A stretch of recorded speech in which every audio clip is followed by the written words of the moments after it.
Baik, Assalamualaikum warahmatullahi wabarakatuh. Selamat sore semuanya. Waalaikumsalam warahmatullahi wabarakatuh. Selamat sore juga. Ya, jadi kembali lagi dengan program Operasi Teks dari Teman Baca. Kali ini kita akan mendiskusikan sebuah ulasan lagi yang berjudul Tetapi Kutukanku Akan Terus Berjalan, Pasca Kolonialitas Dalam Cantik Itu Luka, karya Catherine Bendel, yang mengulas sebuah esai air bah dalam novel Cantik Itu Luka karya Maman S. Mahayana. Ya baik, jadi sebelum mulai seperti operasi teks sebelumnya, akan ada pemantik yang disampaikan oleh salah satu teman kita yang hari ini, yaitu Bang Dedi Ahmad Hermansyah. Kepadanya kami persilakan, silakan. Oke, terima kasih banyak Kakak Aura. Oke teman-teman, sebelum saya membaca esai ulasan saya, ada beberapa hal sebelum yang perlu saya sampaikan. Pertama, ketika mau membuat semacam ulasan atas esai ini, saya baru kepikiran bahwa tidak semudah itu gitu. Karena pertama, ini adalah operasi teks yang mengulas esai yang berbeda sama sekali dengan operasi teks sebelumnya. Kalau operasi teks sebelumnya, esai yang kita bahas itu cenderung adalah esai yang mengetengahkan persoalan-persoalan yang sifatnya keseharian mungkin, atau sifatnya isu mungkin, dan berisi tanggapan-tanggapan penulisnya terhadap isu tersebut. Tapi operasi teks hari ini itu agak berbeda gitu. Kita memilih esai yang mengulas sebuah esai lain, yang esai lain itu mengulas sebuah novel. Jadi layernya itu ada banyak banget gitu. Sehingga saya jadi kepikiran lah, kalau begitu gimana ya cara mengulasnya gitu. Itu saya putar otak jadinya kan. Putar otak pertama. Atau barangkali langsung aja ya teman-teman ya. Langsung aja saya bacakan esai saya itu gitu. Oke, tidak mudah. Jadi judul esai ini saya kasih judul itu Mencari Makna Pasca Kolonialitas dalam esai Catherine Bendel sekaligus dalam Cantik Itu Luka. Sebelum saya lanjut, ada penekanan lagi. Pertama, ditekankan dalam artian teman-teman barangkali sudah tahu ya, sudah disampaikan sebelumnya bahwa pemantik itu posisinya bukan yang paling tahu. Pemantik itu punya dua posisi yang berbeda dan posisi yang sama dengan peserta lainnya. Yang sama adalah bahwa apapun yang disampaikan oleh pemantik itu sama posisinya sebagai sebuah pendapat yang absah juga disampaikan oleh para peserta yang lain. Jadi pendapat saya sebagai pemantik yang ada dalam esai ini juga posisinya sama dengan pendapatnya teman-teman. Yang berbeda adalah pemantik diamanahkan untuk memberikan informasi-informasi yang barangkali di luar dari teks. Mungkin biografi penulis esai tersebut, atau hal-hal yang berkaitan dengan bukunya si penulis itu, atau yang berkaitan dengan biografi intelektualnya si penulis esai tersebut. Jadi itu yang berbeda gitu. Jadi peserta barangkali tidak dituntut untuk mencari informasi yang di luar teks kayak gitu. Jadi itu diberikan amanah itu kepada pemantik. Jadi seperti itu teman-teman. Saya langsung lanjut aja. Oke, mencari makna pasca kolonialitas dalam esai Catherine Bendel sekaligus dalam Cantik Itu Luka. Tidak mudah membuat ulasan atas ulasan yang mengulas ulasan lainnya. Itulah yang saya rasakan saat hendak membuat esai yang mengulas esai Catherine Bendel, Tetapi Kutukanku Akan Terus Berjalan, pasca kolonialitas dalam Cantik Itu Luka, yang sejatinya mengulas atau lebih tepatnya menggugat esai Maman S. Mahayana yang berjudul Air Bah dalam Cantik Itu Luka Eka Kurniawan. Letak tidak mudahnya adalah bagaimana agar para peserta operasi teks kali ini tidak dibuat malah bingung dengan ulasan ini, yang barangkali sudah punya bayangan jelas tentang isi esai Catherine. Untuk meminimalisir kemungkinan itu, kemungkinan bahwa teman-teman akan bingung oleh esai ini, saya mengasumsikan beberapa hal. Pertama, teman-teman atau peserta telah membaca Cantik Itu Luka yang jadi bahan diskusi kedua esai Catherine dan Maman. Kedua, asumsi saya peserta juga sudah membaca esai Maman yang disinggung di atas.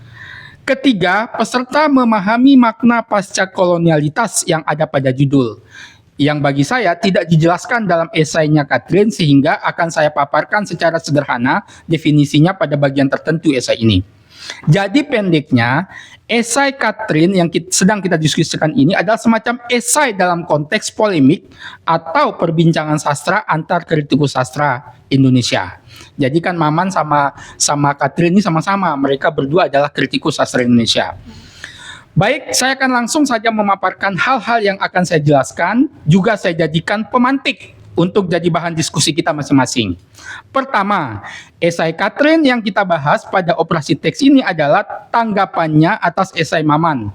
Judul keduanya sudah disebutkan di atas.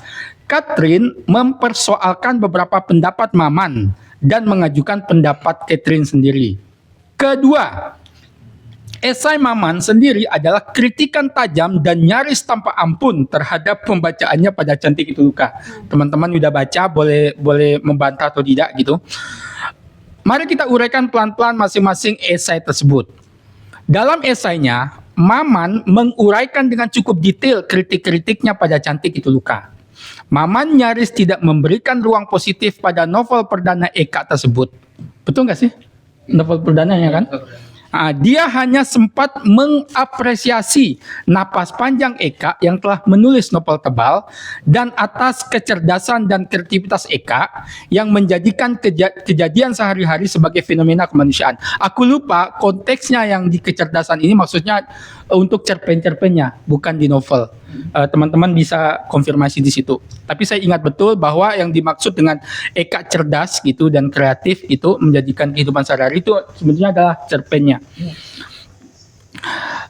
Dalam esai Maman yang sedikit saja lebih panjang dari esai Catherine itu dijelaskan bahwa beberapa bagian Cantik Itu Luka mencampakkan logika formal dan mengabaikan fakta sejarah. Inti kritik Maman atas Cantik Itu Luka itu dirangkum dengan baik oleh Catherine dalam esai yang kita diskusikan saat ini. Itu pendapat saya ya, teman-teman boleh bantah nanti. Nah, sementara itu, Catherine Bendel mempersoalkan pendapat-pendapat Maman yang dianggapnya masih menyisakan pertanyaan. Misalnya, yang dipersoalkan atau dipertanyakan oleh Catherine dari Maman adalah mengapa Maman menganggap fakta sejarah itu harus digarap hati-hati dalam fiksi dan cenderung hanya boleh dimainkan oleh karya realis. Menurut Catherine, Maman itu tidak punya argumentasi mengapa memainkan fakta sejarah dalam bentuk kombinasi realis dan surrealis itu dianggap tabu. Dan masih menurut Catherine, Maman juga tidak punya argumentasi yang jelas mengapa dia menganggap novel Eka tersebut ngawur dan gagal. Itu yang setidaknya ada dua kata kunci yang sering kali diulang-ulang oleh Catherine yang jadi poin kritik Maman terhadap Cantik Itu Luka, yaitu fakta sejarah dan cacat logika. Itu teman-teman boleh nanti jernihkan apakah ini benar atau tidak. Tanpa mengulang poin yang sesungguhnya bisa dibaca oleh para peserta dalam esai Catherine itu sendiri, saya coba rangkum dalam bentuk pointer-pointer atas argumentasi Maman yang lantas ditanggapi atau dipertanyakan oleh Catherine. Nah, Maman S. Mahayana itu mengatakan bahwa Cantik Itu Luka mengabaikan fakta sejarah dan tidak patuh pada logika. Tanggapannya Catherine adalah Cantik Itu Luka itu tidak sedang mengajukan alternatif atau versi sejarah sendiri, tapi bermain-main dengan berbagai macam versi sejarah yang ada di Indonesia. Versi resmi yang cenderung bernuansa barat dengan sejarah versi tempat tertentu yang biasanya bercampur dengan kisah-kisah gaib dan tahayul. Poin kedua Maman adalah mengatakan, berangkat dari poin pertama tadi bahwa Cantik Itu Luka mengabaikan fakta sejarah dan tidak patuh pada logika itu, kesimpulan Maman adalah Cantik Itu Luka itu ngawur dan gagal sebagai novel yang baik. Nah, tanggapannya Catherine atas poin dari Maman itu adalah dia bertanya begini, benarkah novel itu ngawur dan gagal tanpa ada maksud dan makna tersendiri? Nah, Catherine lantas mengajukan satu pertanyaan sekaligus gugatan atas definisi fakta sejarah yang disebut-sebut Maman. Jadi fakta sejarah ini coba dibongkar gitu, dibongkar oleh si Catherine Bendel. Apa sih yang dimaksud dengan fakta sejarah gitu?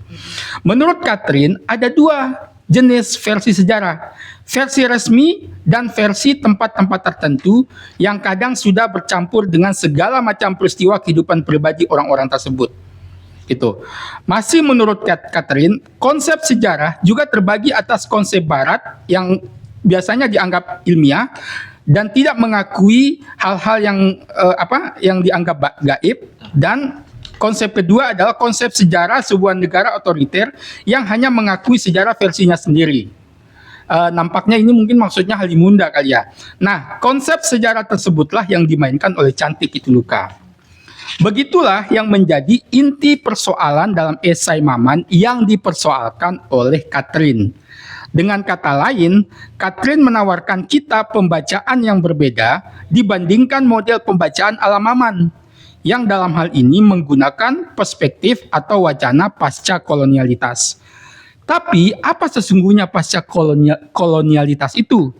Sebagai sebuah wacana, apa yang hendak dianalisis oleh pasca kolonialitas terhadap hal-hal yang berkaitan dengan sejarah Indonesia yang ada di Cantik Pituluka, maksudnya ya konteksnya.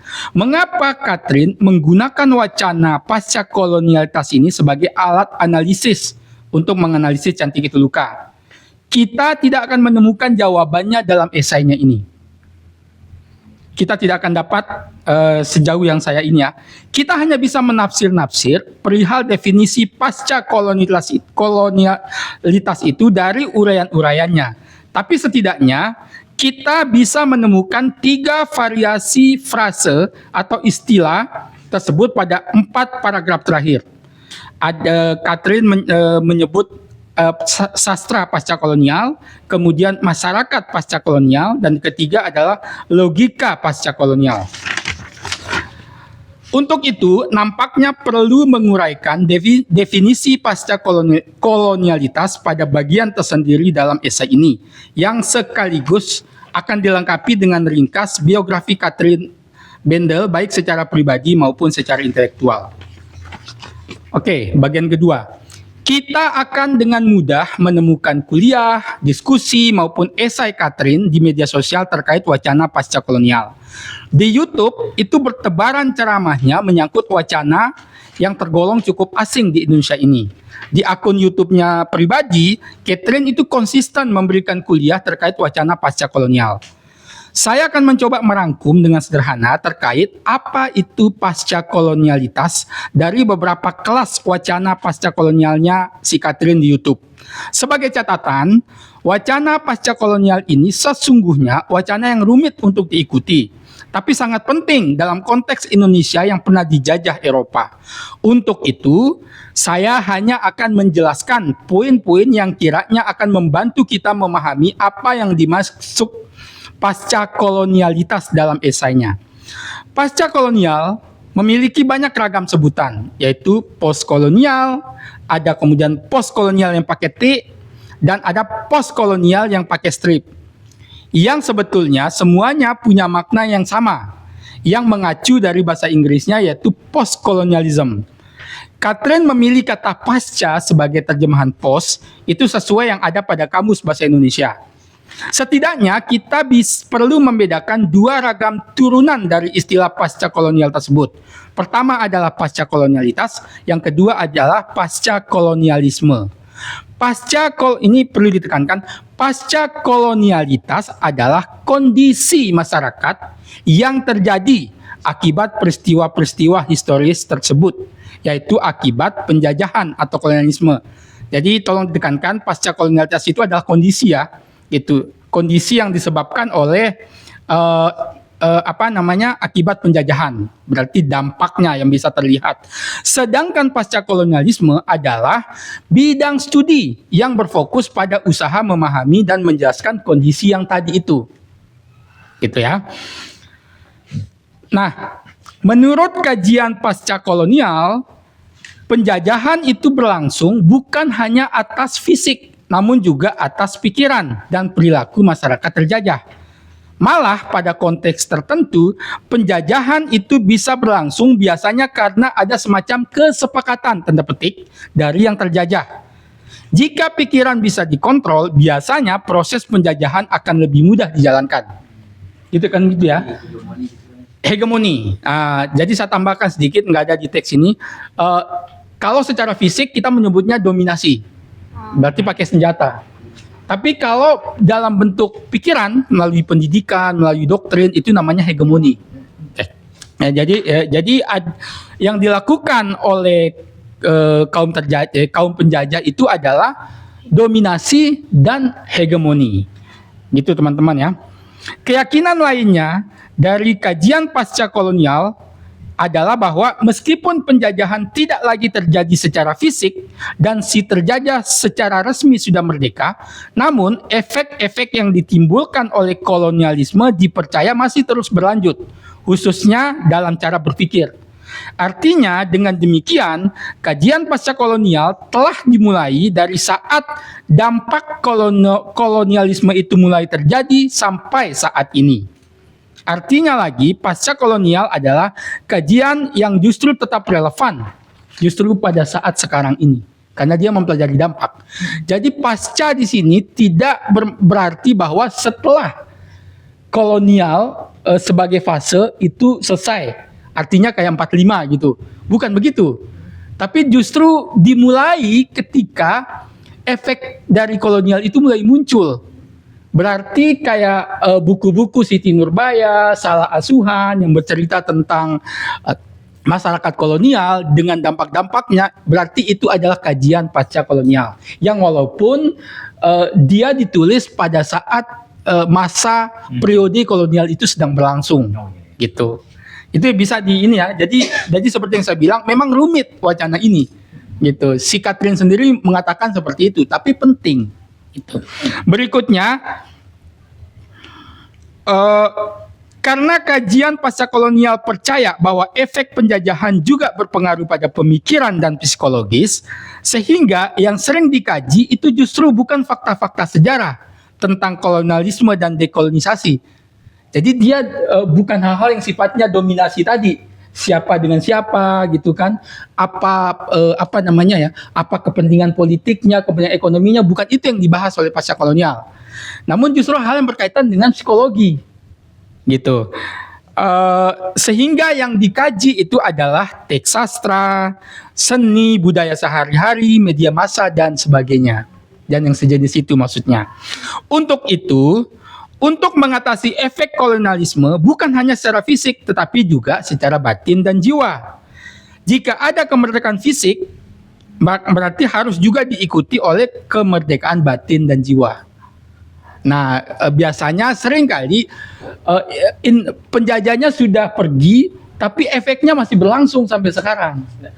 Kayak gitu. Justru kita mengulang cara berpikir penjajah, walaupun penjajahnya sendiri sudah nggak bersama kita gitu. Itu pasca kolonial. Nah, dari pengertian singkat ini saya rasa sudah cukup bagi kita untuk memahami mengapa Catherine menggunakan analisa pasca kolonialitas untuk menganalisis Cantik Itu Luka. Pasca kolonialitas sebagai pengertian yaitu kondisi akibat kolonialisme itu menjadi sesuai dengan konteks Cantik Itu Luka.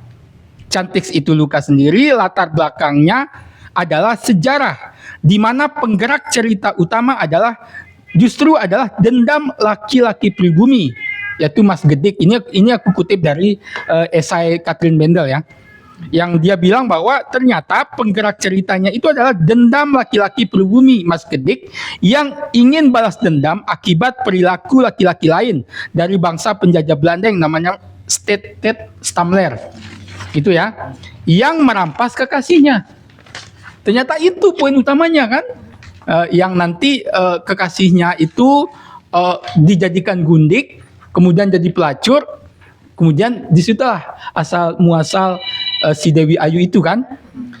Menariknya adalah Catherine itu menarik fenomena ini ke hal-hal yang lebih luas, yang sifatnya metaforik, bahwa perampasan kekasihnya si pribumi ini itu bisa dimaknai juga sebagai perampasan tanah, budaya, dan dunia pribumi oleh kaum penjajah. Kan Catherine ada menyebut soal itu. Di luar kaitannya dengan Cantik Itu Luka, pasca kolonialitas ini sendiri punya kaitan tersendiri dengan biografi personalnya Catherine. Secara biografis, Catherine Bendel adalah perempuan kelahiran Wuppertal, Jerman. Ia menempuh studi gelar doktoral di Hamburg, Jerman tahun 2004. Ia telah melahirkan beberapa karya tulis tentang kritik sastra. Salah satu karyanya ialah buku Sastra Perempuan dan Seks, buku yang memuat esai yang sedang kita bahas saat ini. Kini ia menjadi pengajar di Universitas Sanata Dharma Yogyakarta. Itu universitas yang fokus ke filsafat ya, nggak salah. Catherine memutuskan menjadi mualaf pada tahun 2010. Disinilah bagaimana kajian pasca kolonialitas yang menjadi fokus akademiknya malah juga relate dengan yang dia alami sejak menjadi muslimah, mualaf. Catherine bercerita bagaimana orang-orang di pesantren tempat ia mondok mempelajari Islam selama setahun itu heran mengapa ada orang kulit putih mau mempelajari dan sekaligus masuk agama Islam. Dia mencurigai bahwa ini erat kaitannya dengan pasca kolonialitas, di mana pribumi masih terkena efek kolonialisme secara pikiran yang menganggap bahwa orang kulit putih itu lebih superior dan Islam itu rendah. Padahal, kata Catherine, mungkin mereka akan berbeda responnya jika yang mempelajari dan masuk Islam itu adalah orang yang berkulit hitam. Jadi gitu teman-teman, itu adalah pemantik dari saya yang saya harap banget ini justru tidak membuat teman-teman malah bingung, yang barangkali datang ke sini sudah membawa bayangan yang lebih jelas tentang esainya Catherine. Tapi aku harap teman-teman menangkap poin-poin apa yang ingin aku ajak untuk kita diskusikan di sini. Jadi itu pemantik dari saya. Berikutnya saya serahkan ke moderator. Baik, terima kasih pendidikannya Bang Dedi. Kita langsung saja berdiskusi ya teman-teman. Mulai dari Mas di sampingnya Bang Ded, boleh? Iya. Silakan. Farhan kayaknya. Atau Farhan? Kalau aku sih nanti karena kan teman-teman lagi membaca satu-satu, menurutku nggak apa-apa nanti dicicil-cicil gitu loh. Iya. Jadi apa yang saat ini sedang ada di dalam pikiran tapi belum tuntas, nggak apa-apa, dicicil aja dulu. Benar. Ditambah-tambah kan sedikit juga kita. Silakan tuh. Oke, mungkin dari saya sedikit aja sih. Iya, Bang Ded.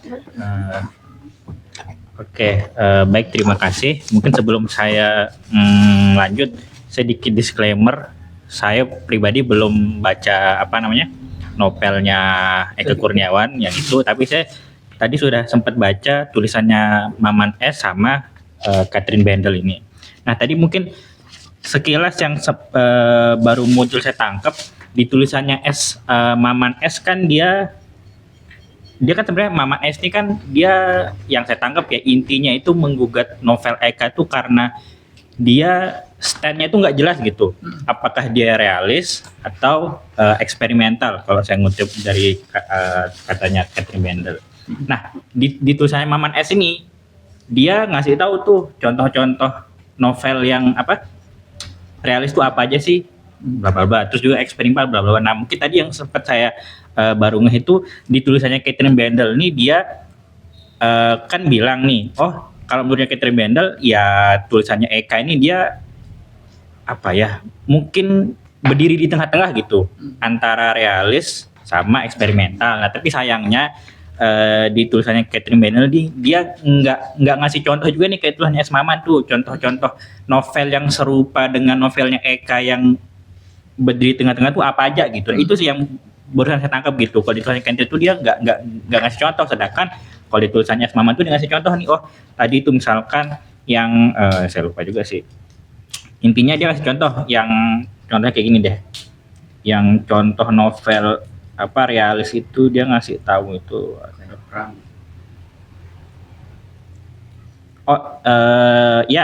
Nah di Catherine dia ngasih tahu tuh yang realis ini, yang tapi dia nggak ngasih contoh yang novel serupa kayak Eka gitu, yang main di tengah-tengah gitu. Itu sih kurangnya yang saya rasa di tulisannya Catherine Bendel, di esai Catherine Bendel. Itu sih baru itu yang saya tangkap. Mungkin nanti ada teman-teman yang ada kepikiran sesuatu. Itu sih, terima kasih. Nanti tambah untuk yang lain. Iya, Terima kasih, tepuk tangan dulu. Mas, siapa namanya Mas? Davin. Oh ya, Mas Gavin. Davin. Davin. Mas Gavin. Oke, terima kasih Mas Davin. Lanjut ke Saya. Semua ya. Mas Rudi. Assalamualaikum warahmatullahi wabarakatuh. Waalaikumsalam warahmatullahi wabarakatuh. Sebelumnya kayak Davin juga, aku belum baca novelnya Eka gitu. Tapi kayaknya dari esai yang dari PDF itu sudah sedikit tidak bagaimana gaya dari penulisnya si Eka itu gitu, menggambarkannya gitu. Nah, sebelumnya aku sempat tulis ulasanku di buku gitu biar gampang aja aku ingat gitu. Jadi di sini kan Maman S. Mahayana kan yang mengkritik novelnya Eka, yang mengatakan bahwa novelnya ini itu novel yang ngawur gitu. Novel bisa dibilang novel yang ngawur sampai dibilang bahwa novel yang batal gitu. Yang gagal gitu, karena tidak memiliki arti sama sekali di dalam apa yang ingin dia sampaikan sama si Eka gitu. Karena menurut si Maman novel sastra itu seharusnya realis lah gitu kan, atau dia apa sih namanya, eksperimental gitu. Mungkin hal itu yang dia katakan sebagai novel yang ngawur. Lalu tapi aku melihat dari esai itu gayanya penulisan si Eka itu menurutku sangat unik begitu. Karena dia menulis dengan hal-hal yang mungkin tidak bisa secara langsung diterima oleh logika dan akal orang gitu kan. Seperti yang dikatakan sebelumnya, ada bilang seorang yang bangkit dari kuburnya 21 tahun gitu kan. Secara akal kan itu tidak mungkin. Tapi kemungkinan si Eka mungkin ingin menyampaikan suatu hal yang realis, tapi dengan gaya bahasanya yang unik itu gitu. Kayak ada loh arti yang sebenarnya yang ingin dia sampaikan sama si Eka gitu. Terus aku ngambil juga di bagian seorang gundik dengan kekasihnya bercinta di atas bukit, ditonton oleh orang-orang kampung dan Belanda sebelum kemudian terjun dari bukit dan menghilang tanpa jejak gitu kan. Jadi mungkin hal itu sangat aneh gitu kan, orang bercinta sama gundiknya gitu di atas bukit, lu ditonton terus dia terjun gitu terus menghilang. Tapi yang aku tangkap itu mungkin si Eka ini ingin mengatakan bahwa dulu pasca penjajahan Belanda itu bukan hanya penjajahan secara kayak pembunuhan ataupun penjarahan yang dilakukan, tapi pemerkosaan juga dilakukan. Mungkin itu yang ingin dikatakan oleh Eka, tapi dengan gayanya itu gitu, yang unik itu gitu. Nah, terus yang paling menarik juga kenapa si Maman S ini bilang itu ngawur kan, karena si Eka juga kan mengangkat isu mengenai tahayul itu gitu. Nah, menurutku kayaknya belum ngawur nih. Karena sebelumnya aku refleks sedikit ke buku ini gitu, Raja dan Revolusi ini. Ada babnya itu di sana dia bilang hantu dan revolusi gitu. Jadi di buku ini kan mengenai sejarah Indonesia gitu. Ini dia Bang, sempat aku pinjam. Oh, iya. Sekarang aku mau balikin sebentar juga. Iya. Iya. Terus di sana kan dikatakan dulu, mungkin banyak yang belum tahu, karena aku juga baru tahu dari buku ini gitu. Ternyata di Bangka Belitung itu kan pas dia melawan penjajah kolonial Belanda gitu, bersama TKR kan, tentara Indonesia dulu kan namanya TKR sebelum TNI gitu. Nah, dia bersama pasukan Bangka Belitung untuk melawan penjajah Belanda dan melawan waktu itu penjajah Tionghoa juga gitu. Nah, pada saat itu pertarungan itu terjadi dua kali dan dimenangkan oleh pasukan Indonesia ini gitu. dan uniknya gitu dan anehnya gitu dari segi apa namanya dari segi jumlah pasukan gitu, pasukan dari apa namanya penjajah ini lebih banyak, lebih unggul ketimbang dari pasukannya Indonesia ini gitu. Tapi mereka bisa menang 2 kali gitu. Ternyata para apa namanya masyarakat Bangka Belitung mengatakan bahwa mereka dibantu oleh prajurit apa namanya prajurit gaib gitu. Karena waktu itu siapa namanya orang-orang di Bangka itu apa namanya sangat erat dengan kaitannya dengan kayak ritual-ritual semacam hal-hal gaib gitulah. Termasuk juga mereka apa namanya ini memelihara hewan-hewan yang buas gitu. Nah, jadi yang aku tangkap maksudku itu adalah dia si Eka kan bilang sorry ini dia, mana dia? Dia bilang kok bisa gitu hantu itu bisa ngopi terus dibersihkan apa namanya lukanya dilap terus dia pamitan secara sopan gitu. Nah jawabannya mungkin ada di situ gitu di apa sejarahnya apa namanya di Bangka Belitung itu mungkin sebenarnya, tapi mungkin karena kita belum tahu gitu jadi kita mengatakan bahwa ini ngaur gitu, kok bisa gitu apa namanya makhluk halus bisa apa membantu gitu. Nah, bukan hanya orang Bangka Belitung yang apa namanya yang percaya akan hal itu gitu. Ternyata seorang bapak hukum sejarah dari Hindia Belanda juga mengakui hal mistis itu gitu. Sampai dia yang bernama itu Cornelis van Volhoven gitu. Dia yang apa yang percaya juga akan hal itu. Dia juga merasakan apa spiritualnya waktu itu gitu. Nah, jadi mungkin kan yang disampaikan Eka tidak bisa dibilang ngaruh kan karena ada sejarahnya kan di Bangka Belitung jadinya gitu. Nah, itu yang aku tangkap. Lalu yang aku tangkap yang terakhir itu yang menurutku paling keren karena pas aku baca nggak tahu kenapa aku merinding. Sumpah aku merinding di dalam kamar waktu itu. Di bagian terakhir di halaman pertama kan sempat diucapkan kan juga dia. Ya.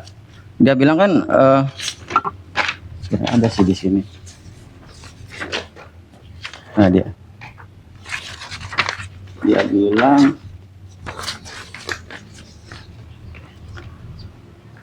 biarpun Dewi Ayu bersusah payah bangkit dari kuburan setelah mati selama 21 tahun untuk mengumpulkan kekuatan lalu berhasil membunuhnya sebelum lenyap menjadi asap roh pribumi yang marah itu menegaskan kau berhasil membunuhku tapi kutukanku akan terus berjalan.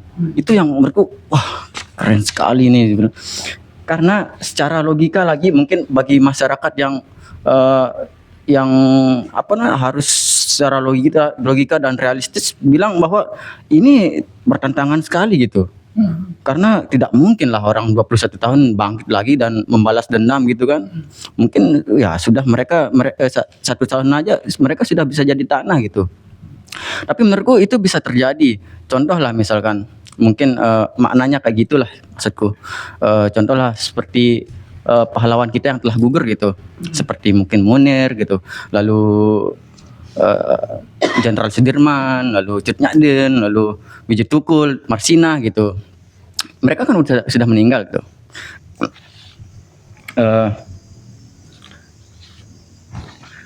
Soeharto kita ajak nggak bang? Oh, direkam loh ini. Oh iya. Versi kita bukan. Oh iya. Ya. Mereka kan sudah meninggal gitu, teman-teman.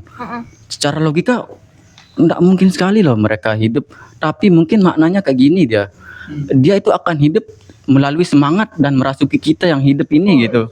Nah, kayak gitu sih yang aku tangkap mungkin maknanya gitu. Jadi mungkin karya Eka ini yang dibilang ngawur dan tidak ada artinya bisa jadi novel yang secara eksistensinya realis tapi hanya dibalut sama Eka dengan gaya yang uniknya gitu. Itu sih mungkin bisa dikoreksi juga teman-teman gitu. Itu assalamualaikum warahmatullahi wabarakatuh. Waalaikumsalam warahmatullahi wabarakatuh. Terima kasih Bang Rudi atas pendapatnya. Kita lanjut ke Kak Dita, silakan. Sorry ya, saya nggak buka masker, saya masih insecure gitu ya.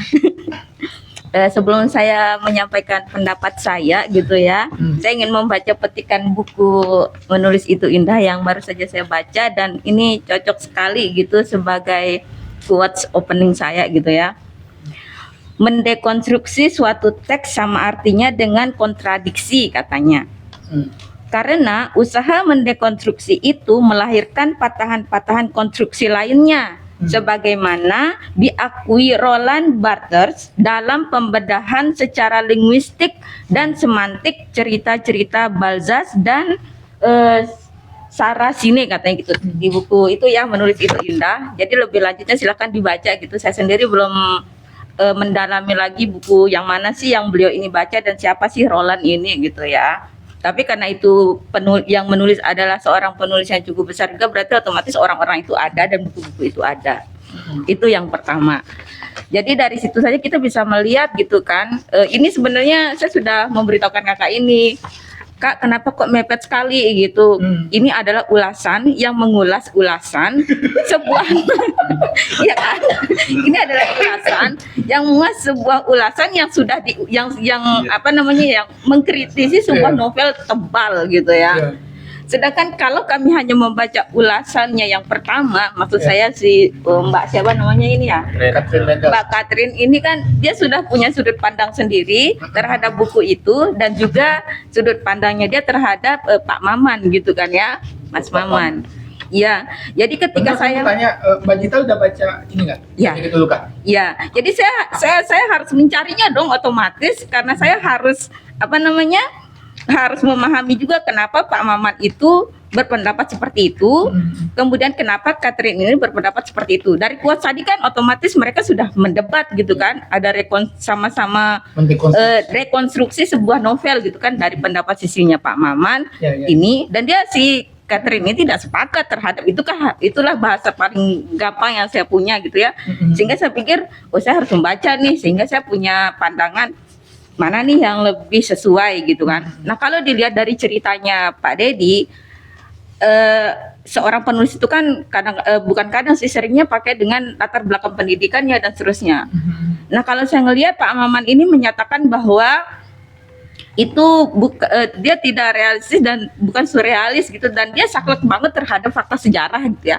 Nah saya pernah membaca sebuah buku, kebetulan dulu pernah saya terpantik untuk menulis tentang dengan latar sejarah gitu ya. Akhirnya saya mencari sebuah buku, bukan buku Pramudia Anantatur, kalau tidak salah judulnya apa ya, Mahabharata gitu.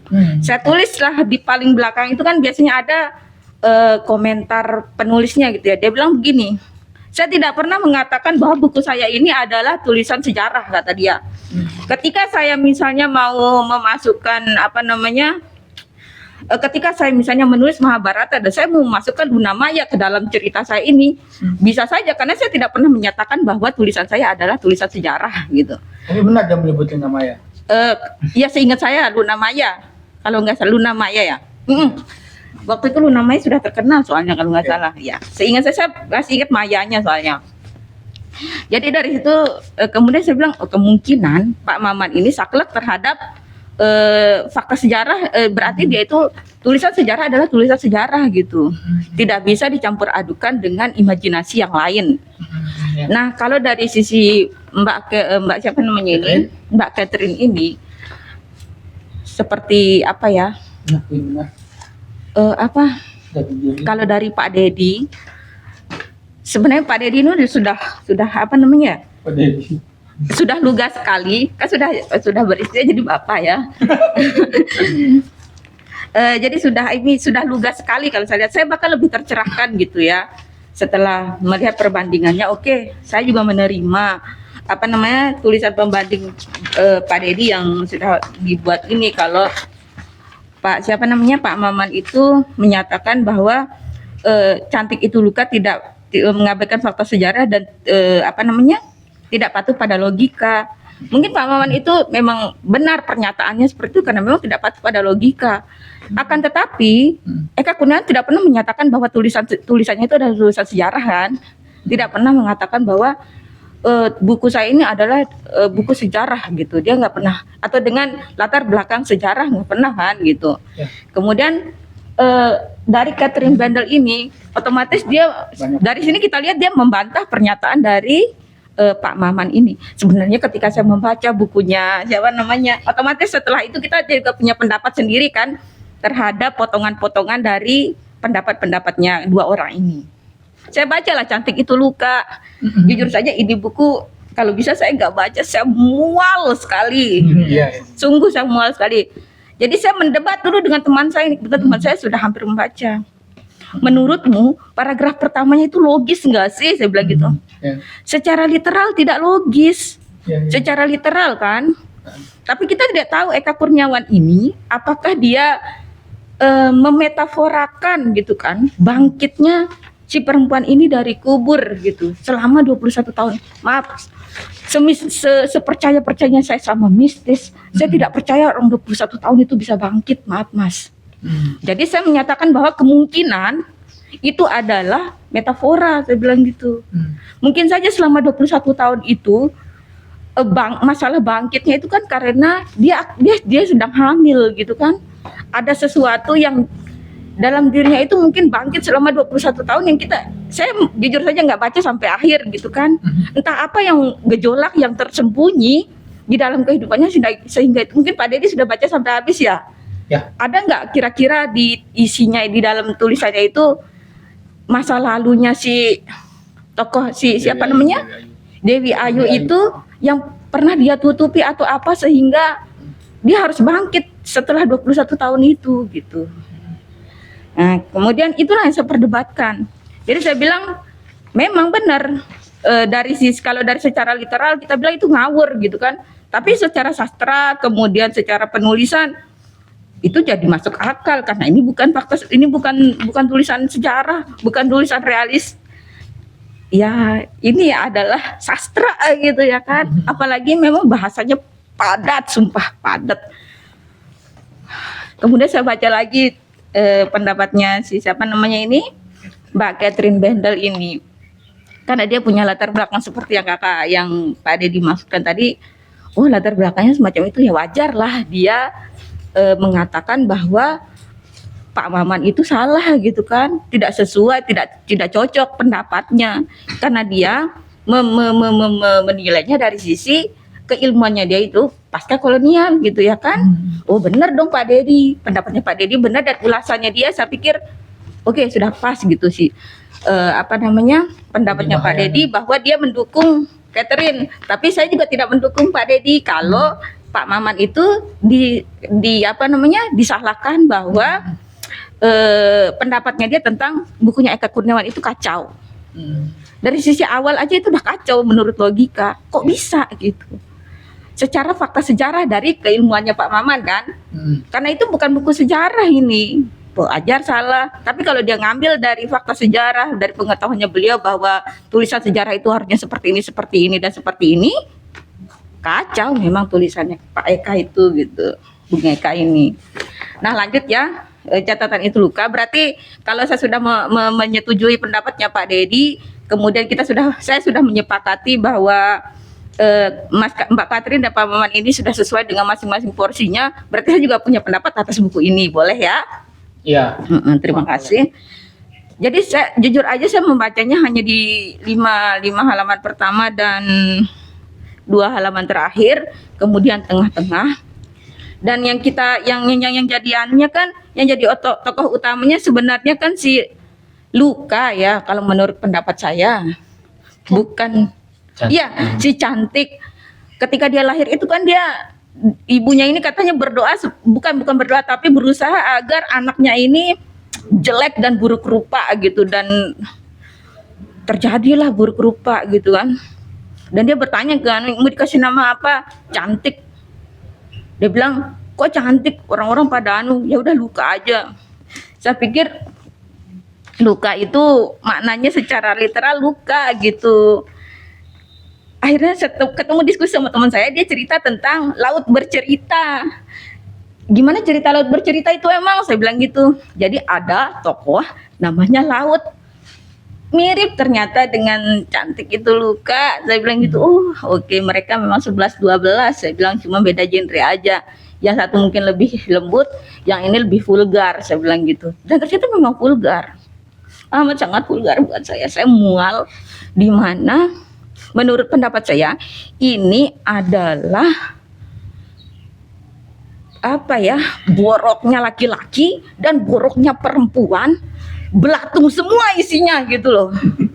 Yang satu melacur, yang satu menikmati tubuh perempuan walaupun dia busuk muka perempuan itu. Saya tuh gergetan sama cowok di endingnya itu loh. Kalimat terakhirnya itu terngiang di kepala saya sampai saya harus cuci otak dengan membaca buku lain, sumpah. Tidak syar'i banget ya. Bukan. Maaf, saya juga saya pernah membaca dunia semacam itu, bahkan ops. Ya intinya saya juga pernah membaca. Kalau saya disuruh nulis kayak gitu tuh jago kok saya juga gitu. Tapi saya sudah bertaubat gitu, nggak nulis yang semacam itu lagi gitu ya kan. Karena sudah pernah nulis, lah saya berani ngomong, Pak. Tapi nggak saya publikasikan, saya udah bakar semua gitu ya. Hanya untuk apa namanya ya, mengeluarkan imajinasi aja gitu. Setelah itu, setelah saya lihat buku ini, tuh, sama seperti bukunya siapa namanya Pak, yang kemarin kita diskusi Kak, yang di bedah teks itu, Yang mana? itu loh, yang wartawan itu, wartawan. Oh, Siapa namanya? yang Penulisnya Lawan Bercerita itu siapa namanya? Laila Esidori. itu Sita. Dan ini pertama kali dan terakhir saya akan baca bukunya Eka Kurniawan. Terima kasih banyak. Itu aja. Nanti bikin Siti Itu Luka. Terima kasih. Iya. Terima kasih Kak Dika. Kita lanjut ke Kak Farhan. Berapi-api. Silakan. Oke. Enggak, bukunya yang berapi. Saya baca Cantik Itu Luka itu kapan ya? Beberapa bulan yang lalu gitu, udah sampai habis juga dan sempat habis. selesai. Sudah sampai selesai dibaca. Dan sempat kita obrolkan juga kan kemarin. Magang kamu? Iya. Tugas bukan? Ya itu sempat di podcast ya. Dan jadinya saya mencari-cari banyak apa namanya hal-hal dan fakta-fakta tentang Eka juga. Dan benar kata Pak Dedi, dengar kata Bang Ded tadi, yang dimana si Maman ini benar-benar habis-habisan dia mengkritik. Berarti udah baca Maman juga. Ya barusan sehabis-habisan itu sampai dia apa namanya semuanya dikomentarin. Terus dia komentar kayak Eka ini menganggap 21 tahun kematian Dewi Ayu itu kayak 21 hari. Gitu karena semua orang tuh inget sama si kuburannya Dewi Ayu. Padahal udah 21 tahun, kayak cuman dia satu-satunya yang dikuburin di sana gitu. Terus semuanya ceritanya kayak cuman dari satu pengarang, dia bilang kayak aneh. Tapi itu menurut saya yang setelah yang sudah membacanya malah oke gitu, jadi membuat saya berpikir. Karena kan awalnya setelah membaca Cantik Itu Luka, saya cuman di satu bubble aja gitu. Oke, tapi setelah membaca dari Maman, oh iya juga ya gitu. Kayak ini kan ditulis apa ya? Waktu penulisan waktu di Cantik Itu Luka atau di Halimunda ini kan pas tahun 65 dan seterusnya dekat-dekat gitu. Tapi udah ada tukang ojek, udah ada hal-hal yang seharusnya tidak ada di sana. Gila preman. Iya gitu. Di buku itu udah ada? Sudah ada. Itu sudah ada. Itu juga dikomentarin sama Pak Maman. Jadinya iya juga ya gitu. Kayak misalnya kayak kemarin pas kita kelas cerpen juga, misalnya kita saling buat cerpen dan dikomentarin gitu. Itu jadinya menurut saya Maman dan Mbak Catherine ini sangat penting gitu, karena Eka-nya juga bisa dapat masukan. Dan Cantik Itu Luka kan dia 2003 ya di 2002 diterbitin, tapi udah langsung dapat penghargaan pas 2003 itu dapat penghargaan apa gitu, dan 2006 dia diterjemahin ke bahasa Inggris gitu.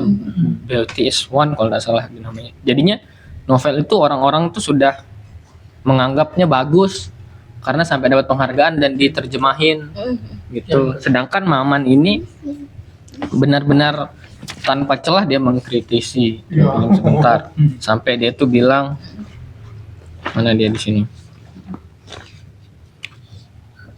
sebentar,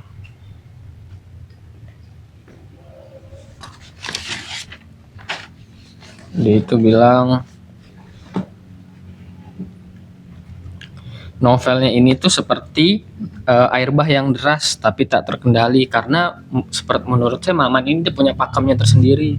Menurut dia kalau novel sejarah ya udah harus sesuai fakta, tidak boleh surrealis seperti ini. Emang sangat aneh sebenarnya novel Cantik Itu Luka nih, kayak ada hantu komunis.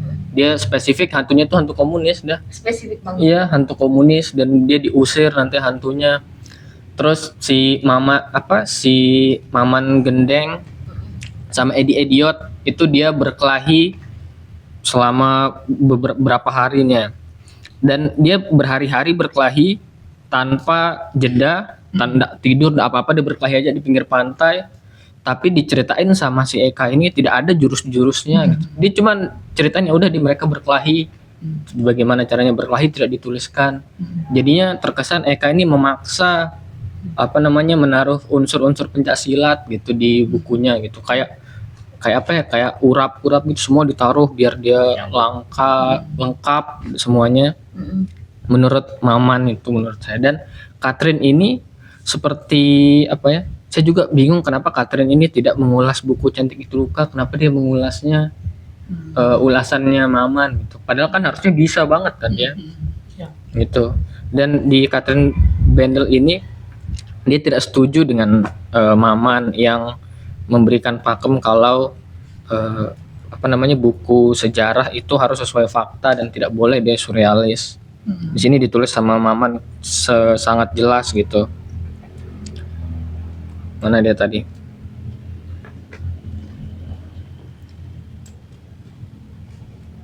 Kok aku bergairah banget ya gitu ya, banyak hal menarik. Iya, Baru banget dibanding operasi teks kita sebelumnya. Nih, karena dia padat. hakikat novel adalah cerita, dan cerita itu berangkat dari fakta. Ketika fakta hendak ditumpahkan, imajinasi ikut mengolahnya. Dalam proses pengolahan itulah diperlukan nalar. Lewat cara itu, kelak sangat mungkin cerita jadi monumen tonggak, atau jika tak pandai membangun dan meraciknya, ia akan membentuk sebongkah artefak tak bermakna atau bahkan kue tawar yang segera basi gitu. Dia menceritakan kalau novel itu sudah ada pakemnya dan lain-lain, dan kalau tidak setuju pakemnya itu dia akan menjadi kue tawar yang segera basi gitu. Jadi sangat jelas dia dengan dengan pakem tersendirinya, sedangkan Catherine ini berangkat dari punya pakem sendiri juga gitu. Kalau boleh aja kok. Dan setelah membaca Cantik Itu Luka, saya keluar sedikit, saya juga baca novelnya Eka yang lain, dan emang seperti ini dia. Eka ini sangat absurd, dia sampai dia ada di novelnya yang seperti Dendam itu diceritain itu satu novel tuh bercerita tentang orang yang impoten. Semua dilakukan caranya agar tidak impoten, kayak memberikan sambal itu semua sampai dia 3 hari tersiksa sampai dia mau potong. Seabsurd itu Eka. Itu jadinya saya melihat novelnya Cantik Itu Luka ini seperti Eka aja, kayak ke novel Eka-Ekanya yang lain gitu. Jadinya tidak membandingkan sama novel yang normal dan lain, jadi lebih objektif gitu. Itu saja. Oi. Keren. Ya lanjut. Terima kasih Kak Farhan. Langsung aja Rin. Oh saya? Oh ya. Oke, terima kasih moderator, sama-sama. Jadi ada banyak hal yang ingin saya bahas. Enggak sih banyak, pokoknya ada beberapa hal yang ingin saya bahas dari ulasannya Catherine Bendel terhadap esai Maman S. Mahayana tadi. Sini ada beberapa hal yang saya garis bawahi. Jadi di sini Catherine Bendel menganggap bahwa Cantik Itu Luka itu merupakan sebuah cerita alternatif untuk menceritakan tentang sebuah kondisi atau dari fakta historis gitu kalau tidak salah. Karena di sini contohnya dia mengambil contoh tentang masyarakat Bali, kerajaan Kelungkung yang kehilangan kesaktiannya setelah kena air. Jadi kerajaan Kelungkung itu kalah dari perang kalau nggak salah. Tapi untuk menjaga harga diri mereka membuat versi cerita bahwa mereka kalah karena kerisnya dikencingi oleh penjajah gitu. Di sini Catherine mengatakan dalam kasus ini ternyata ada versi sejarah yang seutuhnya atau versi barat, versi penjajah, dan ada yang seutuhnya versi yang terjajah gitu. Di sini Catherine mengatakan menurut sejarah versi alternatif pada zaman sekarang tampaknya lebih rumit karena ada versi buku sejarah, versi budaya lokal, versi pengalaman pribadi, semuanya sudah tercampur aduk dalam kepala manusia-manusia pasca kolonial Indonesia. Dalam situasi seperti ini, gaya realisme magis yang digunakan Eka dalam novelnya merupakan solusi yang cukup menarik. Itu dia bilang di sini. Cantik Itu Luka bisa dilihat sebagai sebuah penciptaan versi alternatif sejarah Indonesia dengan gaya mimpi atau gaya main-main. Tapi bukan berarti Eka mencoba meralat sejarah resmi atau menggantikannya dengan versinya sendiri yang lebih benar. Sejarah versi Cantik Itu Luka jelas sebuah produk fantasi, bukan saja memang ia memang karya fiksi dan bukan studi sejarah, tetapi juga di tengah konsep sejarah yang plural. Dalam sebuah masyarakat pasca kolonial seperti Indonesia ini, cerita fantastis yang membingungkan semacam ini itulah sejarah otentik yang bisa ditulis. Itu yang ingin saya soroti tentang bagaimana Cantik Itu Luka dijadikan sebagai cerita alternatif gitu. Di sini dikatakan konsep sejarah Indonesia itu sangat plural. Kita mendapatkan sejarah, ada yang versi Belanda, ada yang versi cerita rakyat kayak contohnya cerita kerajaan Bali tadi, terus ada juga ada yang cerita tentang korbannya gitu, dan juga cerita dari wilayah daerah. Saya melihat di sini dalam masyarakat pasca kolonial kita itu, jadi sejarah itu kan kalau kita dapat dari pemerintah itu biasanya dari sudut pandang orang yang penting gitu, atau ada bagian pahlawan, ya bukan pemenang tapi kayak pahlawannya siapa, tokoh pentingnya siapa, pertempuran besar dan lain sebagainya, tapi tidak ada yang menyoroti tentang sejarah masyarakat kecilnya, yang dalam hal ini di Cantik Itu Luka itu kan kayak ada banyak tentang kekerasan seksual gitu, terus ya hegemoni dan dominasi yang itu menampilkan sudut pandang dari masyarakat kecil. Jadi yang diceritakan tuh cerita tentang seputar masyarakatnya gitu.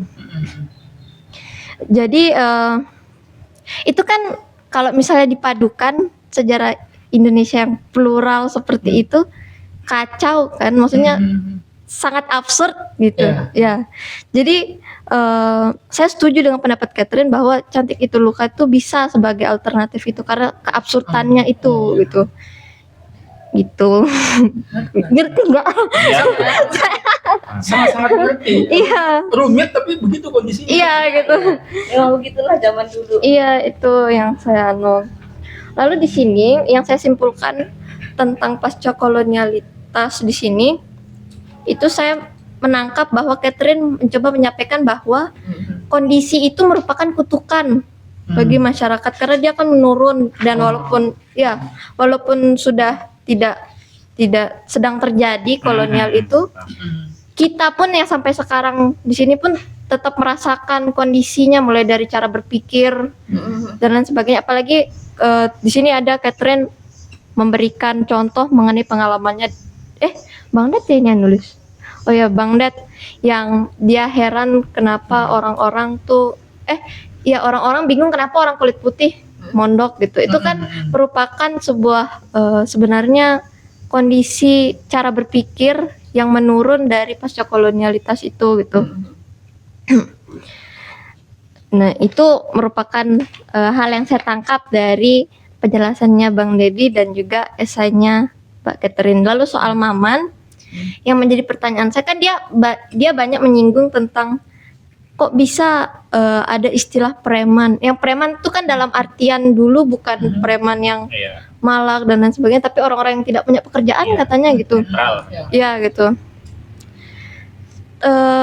Tapi di sisi lain saya berpikir, bukankah ini merupakan cerita surrealis yang dimana Eka tuh membuat dunia sendiri gitu. Ya, betul. Gitu kan, dan ini merupakan fiksi. Kenapa dia dihubungkan dengan fakta historis seperti itu? Itu yang ya membuat saya kebingungan. Tapi itu kan bisa karena pas tahun itu kan Eka cuma itu aja novelnya. Jadi dia nggak tahu Eka tuh kayak gimana orangnya. Cuman dari novel itu aja. Oh, makanya latar belakang dia berpikir seperti itu maksudmu? Ya gitu. Tapi yang dinilai kadang-kadang emang kalau kan maksud saya gini, penulis itu kan kadang lepas dari karyanya, tapi tidak dilihat latar belakangnya. Kan ada di bukunya siapa itu tulisannya kayak gitu.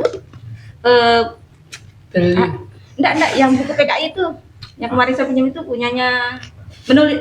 Siapa yang saya baca, dia bilang itu kadang-kadang penulis itu terlepas dari tulisannya, ketika terlepas dari dirinya, yang dimaknai itu hanya isi novelnya saja gitu. Jadi kemungkinan Pak Maman itu tidak melihat siapa Eka itu, tapi dia benar-benar pure membaca secara karyanya aja gitu. Makanya dia menilainya dengan fakta sejarah yang dia baca di sini kan sesuai dengan kapasitasnya beliau, otomatis kan. Selesaikan dulu. Oh ya. Selesaikan.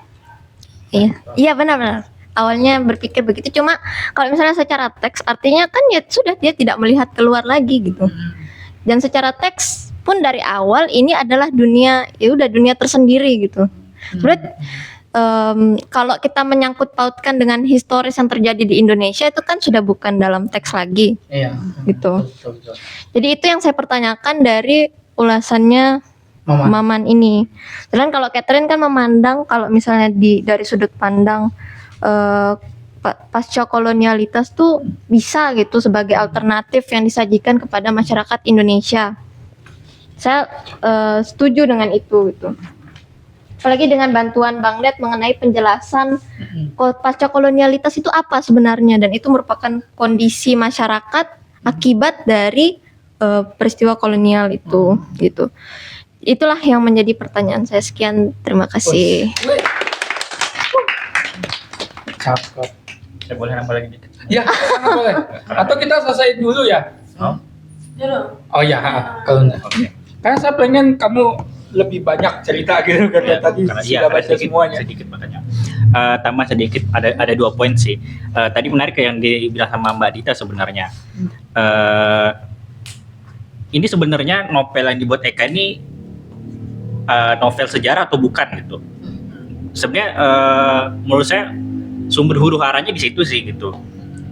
Apakah dia novel sejarah atau enggak? Kalau dia bukan novel sejarah, saya rasa pada akhirnya apa yang diutarakan sama Pak Maman ini akhirnya sia-sia gitu. Iya. Karena ya dia kan berpendapat dengan perspektif menganggap ini novel sejarah, sedangkan kalau misalkan memang itu sejarah berarti ya sia-sia gitu kan apa yang dia katakan gitu. Nah, tapi kalau dia itu novel sejarah ini misalkan lah ya, tadi tiba-tiba saya kepikiran gini, kalau menurut saya perdebatan antara Maman dan Catherine. Pak Maman dengan Mbak Catherine ini itu kayak saya ngeliatnya kayak itu kayak menunjukkan realitas dari pasca kolonialitas itu gitu, menggambarkan contoh kayak gini tadi kan nih sempat ceritakan bahwa di Bangka Belitung itu ada sebuah pertempuran lah gitu kan antara orang-orang Bangka Belitung dengan penjajah lah gitu kan. Nah, sedangkan terus juga ada tambahan nih di Mbak Catherine bilang di di tulisannya itu, namun juga dengan Bang Ded tentang pasca kolonialitas tadi, saya nganggap pasca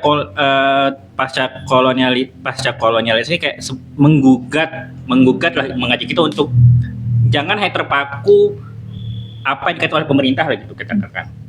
Nah, menurut saya sikap Pak Maman ini menunjukkan ya bukan misalnya kayak sikap penjajah gitu.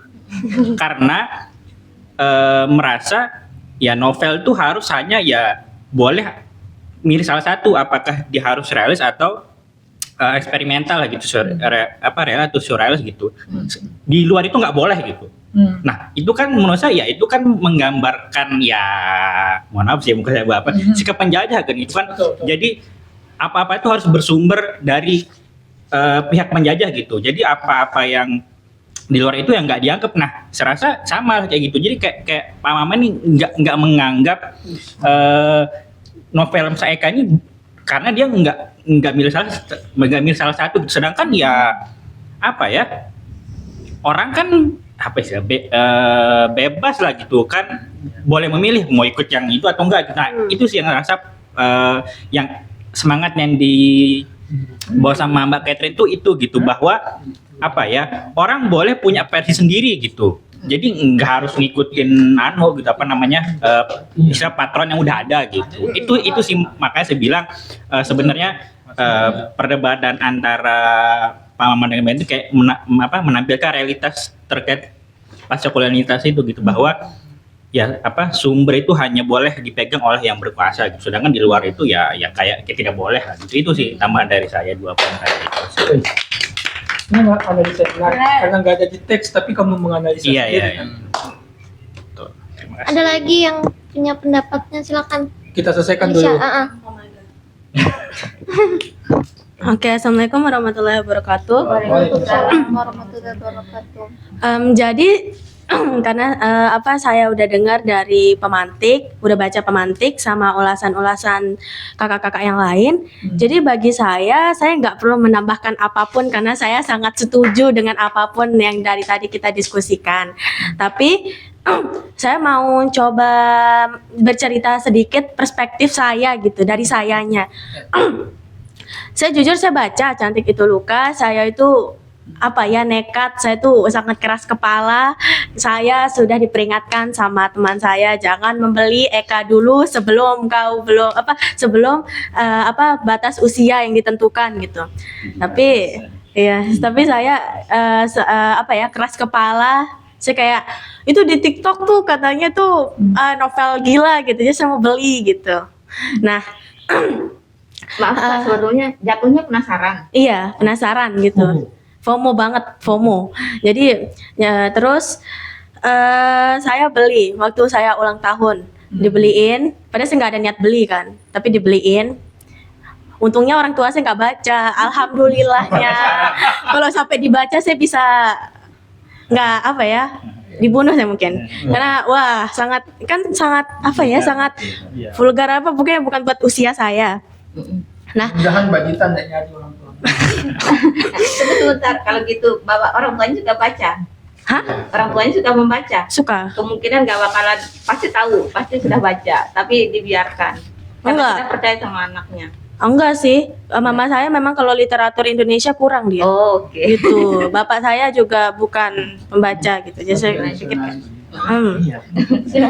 jadi dan mama saya kan baca novel tuh ndak yang ndak yang intens. Kalau mama saya tuh dulu waktu dia zaman kerja baru intens. Zaman sekarang dia kayak mungkin sekali 2 bulan mungkin baru dia pinjem novel saya gitu. Oke, lanjut. Nah, terus saya tanpa baca sinopsis saya langsung baca. Ya Allah. Saya halaman pertama tuh kayak Dewi Ayu yang udah mati 21 tahun bangkit kembali gitu kan. Saya kayak oke, di sini sudah bisa langsung paham kok ini bukan novel realis kan. Jadi kayak realis mana yang bangkit gitu, pakai kata bangkit itu lebih ke fantasi bagi saya mungkin. Nah, jadi saya bilang kayak oke ini novel fantasi gitu. Nah, terus saya baca belum kelar nih bab 1. Saya istighfar berapa kali Bang Den, astagfirullah gitu. Terus kan waktu si Dewi Ayu nih mohon maaf seks sama orang seperti yang yang mati setelah seks itu, saya lupa halaman berapa itu. Saya tuh merasa sangat berdosa kepada Allah Subhanahu wa taala. Saya sambil baca tuh sambil membayangkan kan ditulis gitu kayak Fantasi. iya, posisinya ya Allah astagfirullahaladzim gitu. Yang saya tahu sebelum baca buku itu ya seks itu adalah hubungan suami istri yang seharusnya nggak tahu gitu kayak gimana prosesnya apa gitu. Nih saya baca Cantik Itu Luka tuh saya kayak ayo berdosa. Saya halaman pertama tuh ya astagfirullahaladzim. Terus saya stop baca, bab 2 sudah stop baca, terus saya nggak mau baca. Padahal novel tuh sampai sekarang nganggur di rumah. Jadi saya tuh nggak kuat, lebih ke merasa dosanya itu sih astagfirullahaladzim gitu, membayangkan ya gitu, gimana posisinya. Apa kan membaca itu harus dibayangkan. Iya benar. Yang saya nggak mau itu saya masih di bawah umur dan saya membayangkan, itu yang saya nggak mau. Jadi kayak oke, stop baca. Nah, so far dari yang saya baca yang sedikit ini, saya nggak ada bayangan sedikit pun ini novel ini novel ada latar belakang apa Eka nulis ini. Saya nggak ada bayangan sedikit pun kayak nggak ada apa ya, nggak ada sama sejarah pun nggak ada hubungannya gitu bagi saya waktu saya baca esainya siapa nih, Mbak Catherine Mandel tadi ya. Bandel. Bendel. Oh, Iya. sekira bandel gitu. Nah, terus habis itu saya baru kayak masa sih gitu dikaitkan dengan sejarah pasca kolonialitas gitu. Saya kayak lah masa sih, terus itu kayak pikir-pikir lagi kayak lah sekira cuma novel seks doang saya bilang. Saya sampai kan biasanya kalau novel itu kan ada gimana ya, pelajaran yang dapat diambil gitu. Sebenarnya novel ini latar belakang tuh apa, itu aja saya nggak kebayang di Cantik Itu Luka, apalagi kaitannya dengan sejarah gitu. Terus saya dengar dari teman-teman tadi, saya lihat kayak orang-orang ini kok paham ya, saya aja nggak paham berarti saya bilang. Terus terus saya baca Pemantik. Jadi saya juga setuju kayak kenapa Pak Maman ini tuh menganggap kalau novel tuh harus realis, harus surrealis. Sedangkan novel yang selama ini saya kira itu terserah penulisnya gitu, terserah mood penulisnya gitu, udah mau nulis gimana hak dia gitu. Kan diterbitkan enggaknya juga hadiah kan? Kan dia yang nulis gitu. Jadi saya kira surrealis dan realis tuh banyak ternyata di Indonesia ini ternyata. Yang saya tahu baru Cantik Itu Luka doang gitu. Saya kira begitu, tapi ternyata kalau saya lihat dari gaya Pak Maman ini mengkritik, lah emang Pak Maman enggak pernah baca surrealis selain Cantik Itu Luka gitu. Itu yang saya pertanyakan.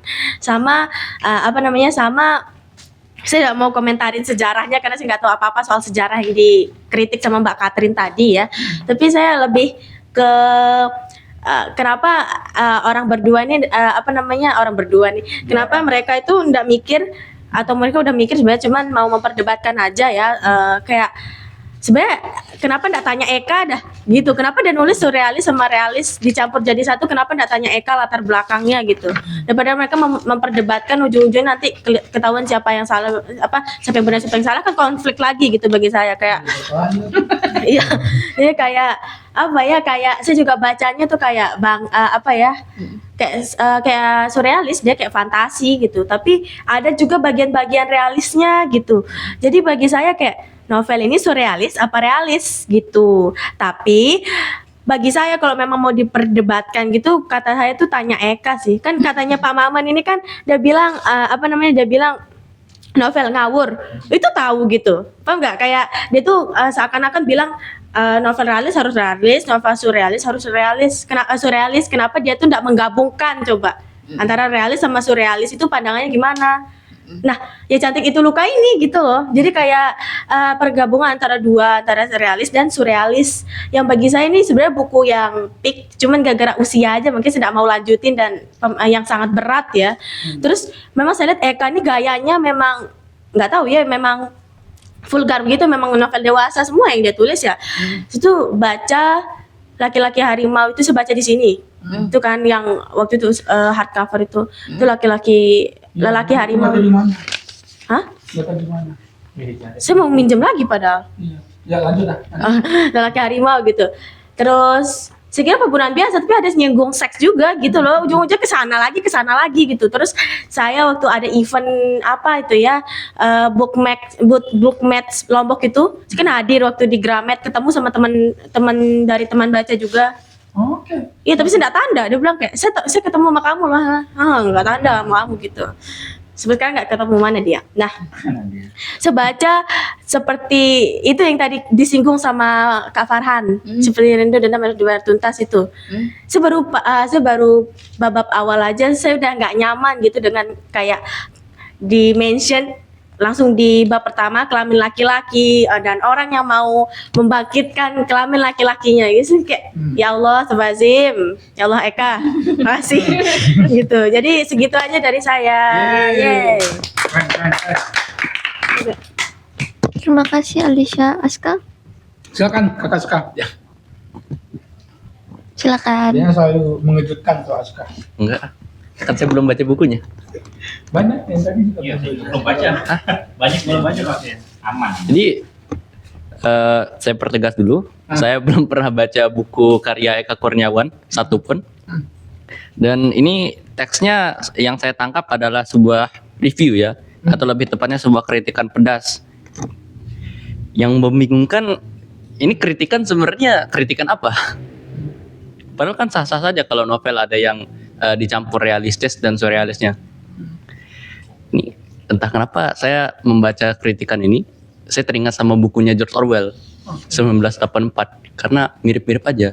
Sebuah buku sejarahnya ada, surrealisnya juga ada, absurdnya juga ada. Dan yang tadi dibilang sama Alicia, seksnya juga ada.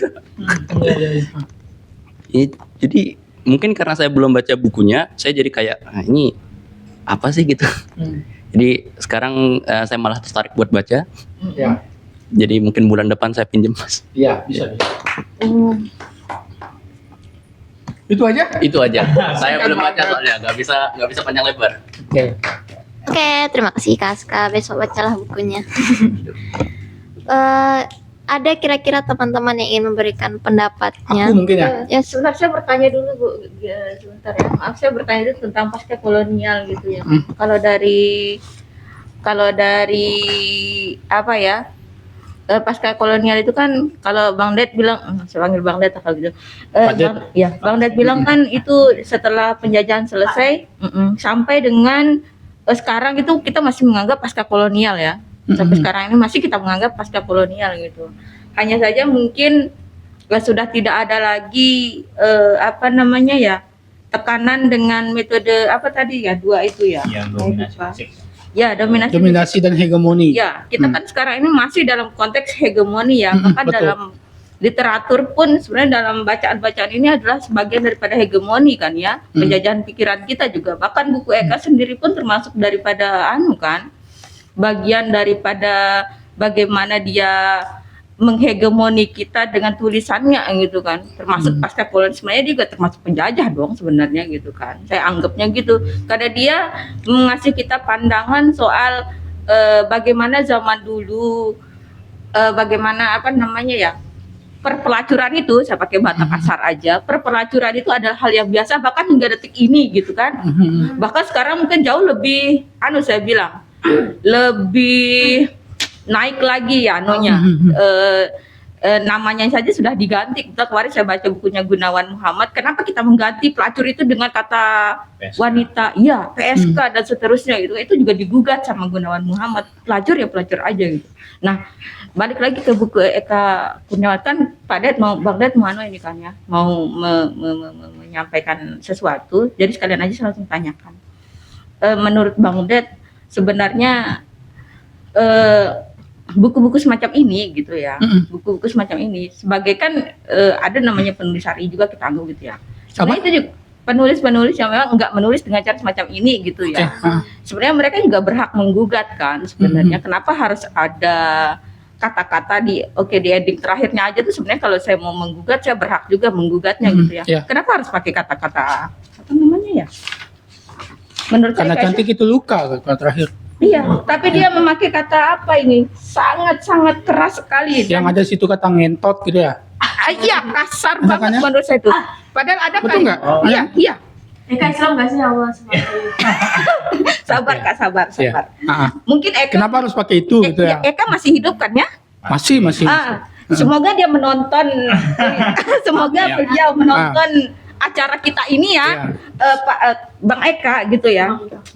Bang Eka, ini kan kita lagi mendebatkan tulisan Abang gitu ya, dengan analisa dua buah tulisan ini gitu ya. Sekali lagi saya bilang ini adalah dekonstruksi tulisan Abang gitu, dan semua buku boleh untuk direvisi gitu ya kan, benar nggak Bang?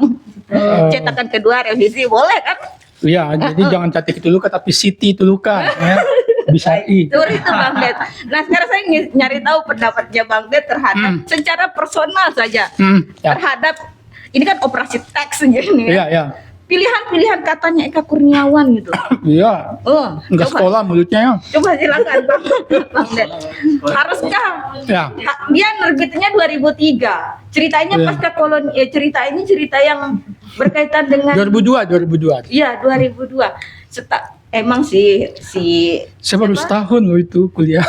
ya memang sih kalimat tapi saya rasa sekarang ini kalimat itu sudah terbiasa karena siapa namanya si JB itu itu loh bukan Generasi awal banget. DJ Ya 92. Ya. yang pencipta Lati itu siapa namanya Oh, Si Arab itu, Reza Arab. itu aja kalimatnya yang keluar Bang. Oh iya. Itu nih. Oke, terima kasih banyak. Sebenarnya saya mau menanggapi beberapa hal, tapi karena ada pertanyaan juga mungkin sekalian kali ya. Ya. Pertama, namanya operasi teks, berarti kita operasi teksnya bukan EK-nya. Gitu ya. Lagian juga sebetulnya dalam semiotika artinya kita membahas teks, artinya kita harus menganalisa informasi yang ada di dalam teks, bukan di luar teks. Jadi bukan korespondensi istilahnya gitu ya. Jadi logika dalam konteks teks itu maksudnya logika formal. Jadi menarik kesimpulannya juga berdasarkan informasi yang ada di dalam teks, gitu. Jadi kalau kita bilang logis dalam teks maksudnya adalah logis dengan kaidah-kaidah logika yang ada di dalam teks. Misalnya kalau aku bilang bahwa seorang semua, misalnya ya, premis pertama semua perempuan, semua yang memiliki rambut adalah perempuan. Itu premis 1. Premis 2, Upin memiliki rambut. Berarti kesimpulannya adalah logis nggak? Logis, logika karena informasinya di sana. Jangan hubungkan Upin dengan yang nyata. Upin di dalam teks barangkali berbeda, karena sama aja namanya. Nah itu, oke, kembali lagi. Jadi menurutku ini juga menanggapi pernyataan Alisha. Kenapa datanya Eka? Nggak bisa. Michel Foucault bilang bahwa ketika seorang penulis selesai menulis, penulisnya sudah mati. forum. Iya. Jadi forum. Asli Ya. Kamboja yang saya baca ya. Ya, jadi Michel Foucault bilang, kenapa forum? Jadi bebas didiskusiin. Ya betul. Jadi ketika seorang penulis selesai menulis, penulisnya sudah mati. Jadi teksnya. Jadi kalaupun si penulisnya juga berpendapat, posisi pendapatnya sama dengan pembaca yang lain. Jadi gitu. Teks adalah teks. Gitu. Teks adalah teks. Kita tidak boleh menganggap bahwa pendapat si penulis teks itu adalah yang utama. Nggak bisa. Barangkali juga ketika dia pengen bilang sesuatu, tapi di teksnya nggak ada sesuatu itu, apakah akan tetap dipaksa bahwa tulisan itu adalah tentang sesuatu, sementara tidak ada kata sesuatu di situ? Gitu. Itu satu ya. Jadi teks itu ada sebuah dunia tersendiri. Gitu. Yang walaupun dia lahir dari seseorang. Itu satu. Terus yang kedua, sebetulnya ini sudah pernah ya kita diskusikan soal gaya penulisannya Eka yang kita sebut sebagai picaresque. Picaresque itu pikar dari bahasa Ambon ya, bukan Spanyol kalau nggak salah. Spanyol yang artinya nakal gitu. Jadi dia meniru gaya-gaya menulisnya kayak Mark Twain. Waalaikumsalam. Ayo, Bong, silakan. Kita lagi diskusi. Nah, jadi dia itu meniru gaya menulisnya Mark Twain. Yang Mark Twain itu kan kayak Tom Sawyer segala macam kan. Dia bercerita yang tokoh-tokohnya itu adalah tokoh-tokoh anak-anak kecil menengah ke bawah. Teman-teman, gaya penuturan orang-orang kecil menengah ke bawah itu beda dengan menengah ke atas. Menengah ke atas masih berpendidikan, diajar etika dan segala macam. Yang di bawah ini bahasanya itu memang bahasa-bahasa kasar. Masa sastra yang ingin mencerminkan hal yang demikian itu harus disensor? Kata anjir, kata bangsat, segala macam biasa kita temukan di pasar. Eka mencoba menulis novel yang seperti itu, masa dia harus islamikan semuanya? Dia ingin menggambarkan apa yang senyatanya, realitanya. Dan itu sangat mengganggu. Memang itu efek yang pengen diberikan. Novel terbarunya dia, kalian akan menemukan sama kasarnya juga. Tokohnya itu begitu nggak suka dengan aturan-aturan, dia pergi ke pasar, dia kencingi semua buah-buahan dan segala macam. Memang begitu gayanya Eka. Dia sudah memilih gaya picaresque namanya. Model itu. Jadi itu kita harus pahami. Kayak gitu. Jadi jangan paksa Cantik Itu Luka menjadi Siti Itu Luka. Biarkan Eka seperti dirinya gitu. Karena itulah maksud saya sastra itu adalah ruang di mana kejujuran gitu kan, cermin realitas itu ditumpahkan sebagaimana adanya. Gitu. Kita yang ini maaf ya, kita mungkin terlalu terlalu munafik kayak gitu. Benar. Pembaca kita itu terlalu munafik, terlalu banyak terlalu banyak dimasukkan dengan aturan-aturan bahwa sebuah tulisan harus Islami, harus gini. Sastra itu sebaiknya jangan seperti itu. Sastra itu justru harus mencerminkan yang paling buruk dari keadaan sosial. Eka mengambil jalan itu. Kayak gitu, itu yang pengen aku ini. Nah terus soal pasca kolonialitas, pasca kolonial itu aku jernihkan ya. Jadi dia bukan dimulai saat periode kolonial itu berakhir, bukan. Tapi dimulai saat efeknya mulai kelihatan. Nah dan sampai sekarang, kayak gitu kan sampai sekarang. Misalnya nggak usah di soal psikologi, bahkan cara berpikir kolonial itu biasanya LSM tuh yang sering sekali ini. Misalnya ketika kayak istilah-istilah masyarakat dunia ketiga itu kelas barat banget. Nah, aku pengen ada 3 aspek yang pengen aku jelasin dari salah satu pemikir pemikir pasca kolonial namanya Homi Bhabha.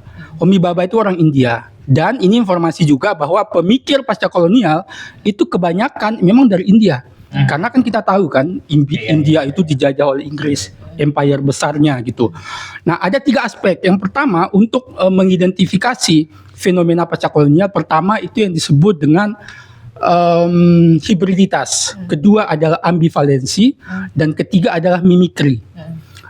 Hibriditas itu kita tahu kan hibrid kan, campuran. Nah jadi kolonial itu sangat tidak suka dengan hibriditas. Mereka nggak mau sesuatu bercampur, entah secara budaya dan segala macam. Semuanya harus jelas. Harus seragam. Batasnya harus jelas, bukan seragam, harus jelas batasnya. Misalnya di dalam Bumi Manusia, Mingke kan kaget waktu masuk Sofia. Dia yang sehari-hari hibrid gitu ya, maksudnya kayak pakai pakaian Jawa, pakai jas ala Eropa, kemudian pakai sepatu. Tapi ketika masuk Sofia, apa yang dilakukan? Dia diminta untuk tidak boleh pakai sepatu dan segala macam. Nah itu contoh dari aturan pasca kolonial itu. Nggak boleh, harus ada batasan mana Eropa mana ini. Kayak gitu nggak boleh gitu. Terus yang kedua soal ambivalensi, kayak biner gitu loh. Biner bahwa biasanya dia berdasarkan ras kayak gitu. Hitam-hitam, putih-putih kayak gitu kan. Mimikri itu kayak peniruan tapi tidak sama persis. Nah biasanya kan begitu kita kan, kayak gitu. Jadi 3 aspek ini itu yang bisa kita pakai untuk memeriksa soal pasca kolonialitas. Nah sekarang kita periksa aja. Misalnya kita pengen model pengaruh pasca kolonialitas yang masih ada di kita saat ini. Misalnya nggak usah produk kecantikan, rata-rata bilang bahwa kita bisa berkulit putih. Nah itu efek dari pasca kolonial. Padahal kolonialisme sudah lama berakhir, tapi kita masih tetap pengen gitu berkulit putih. Padahal sejatinya secara gen kita nggak cocok berkulit putih misalnya. Tropis segala macam kayak gitu. Sama juga dengan hal-hal yang lain juga yang bisa kita periksa dengan 3 aspek itu, hibriditasnya, ambivalensinya, sama mimikrinya. Jadi itu bisa kita periksa sampai sekarang. Nah terus apalagi ya yang tadi aku sebenarnya mau bahas, ada pernyataannya Davin yang cakep banget aja, tapi aku lupa, nanti aja deh. Aku lupa di bagian mana. Intinya itu yang aku mau jernihkan ya teman-teman ya. Sekaligus aku mau berpendapat tentang Eka gitu. Jadi kita harus mendudukkan posisi novelnya Eka. Dia dalam posisi apa? Dia dalam posisi novel genre yang memang dia memotret kondisi paling liar masyarakat, dan biasanya itu kan terjadi menengah ke bawah. Bagaimana mungkin kalau misalnya sekarang Mbak Dita saya minta untuk nulis novel yang latarnya rumah pelacuran, pasti kan yang kotor-kotor yang ada. Iya sih otomatis. Kayak gitu. Jadi gitu. Jadi Eka juga seperti itu tuh. Kita nggak mungkin menemukan sebuah keteraturan dalam masyarakat kolonial yang begitu kejam misalnya. Yang ada, kalau kamu ingin menggambarkan kondisi paling jujur kolonial sehari-hari, yang ada adalah kamu dikejar setiap hari. Kamu apa namanya ya? Kamu ditusuk pakai senjata setiap hari, itu yang ada. Dan itu mungkin kalau digambarkan dengan realistis itu akan membuat kita mual gitu. Itu sih menurutku jadi kita harus adil melihat novelnya Eka gitu. Jadi tapi saya tidak bermaksud memaksa bahwa bacalah, enggak begitu maksudnya, bukan ke sana, hanya untuk mendudukkan secara adil. Novel-novelnya Eka yang cenderung kasar itu apa? Karena memang dari awal dia sudah secara sadar gitu kan, sudah menemukan gayanya, yaitu gaya pikaresk itu. Model pengungkapan lisan gitu, masyarakat menengah ke bawah. Seperti itu. Ini udah mau maghrib, jadi saya serahkan kembali ke moderator, nanti kita diskusi lagi. Kita akhiri atau bagaimana, Butet? Terserah, kita akhiri aja, tapi kita bisa lanjutin obrolan Sarah. Oke, itu merupakan penutup dari operasi teks pada sore hari ini yang membuat otak kita berasap, tapi sangat berdaging menurut saya. Iya. Karena ada banyak sudut pandang dan perspektif dan juga ide-ide yang sudah disampaikan, dan itu sangat menarik. Semoga operasi teks kedepannya juga bisa seperti itu, bahkan lebih baik lagi gitu. Sekian dari kami. Assalamualaikum warahmatullahi wabarakatuh.